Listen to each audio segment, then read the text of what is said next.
No, no, absolutely. I was just going to say that, looking at this, I was focusing obviously on the panel I really love, the above, but it's the Sure. sequence, and it's a sequence of these two, where the perfect idea, again, a very good example of what Scott McCloud calls closure in understanding comics, of what's happening between the panels is being created by the reader. It's not on the Hmm. page. So on the first image, you've got her sliding forward, and she's sliding forward at a great velocity with her ponytail flying, and the kid, off on one leg and completely leaning forward. Now, if you go to the second panel, now this is outside the shop or the bar, wherever they were, and Hmm. they're running, and now she's leaning forward Hmm. on that leg, and she's completely arced forward, and she's almost yanking the kid off his feet.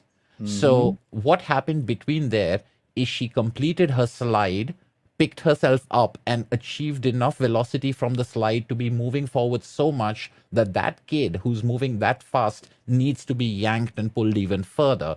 That third panel isn't on the page. It's in our brains. It's in our imaginations, Hmm. engineered by the two panels that the comics creators have Yeah. decided to put. And that, I think, is what gives the comics action scene the power, the velocity, because it's in our heads, and because we've manufactured it, it's perfect. It doesn't need the shading and the other special effects stuff that has to be done absolutely right. It doesn't need the lighting Hmm. to match and the frame And rates to be lined up or anything like that, because we've already done it. And that's why when I watched movies as a kid, they never looked as cool. The action never looked as cool as comics did, because I was creating. It's only today that we've gotten such, closer. frame by frame animation, that we're Yeah. able to do that kind of, we've got those physics, and it'll still look odd. I mean, like, I Sure. love the second X-Men movie, but it looks odd when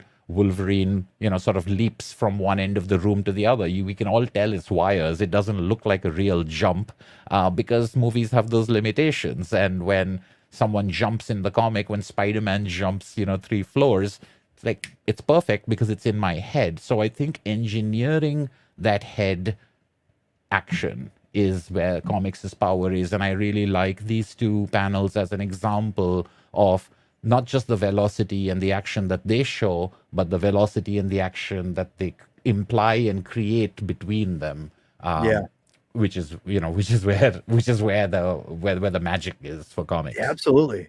The Matt, yeah, brilliantly said. And this is why, again, I love having you on, because you understand the medium in a way of a non like artist way that is you can just explain it to people, and I love that. And I love the fact that we need more people out there to help explain why the medium is so amazing, and not just because it's good, but like explain why. Like you just did a masterful job. Like if I could, if, my boy Adam might be listening. There's nothing original in it. It's No, no, no, all, doesn't matter. plagiarized from various Take places. my compliment, damn it. No.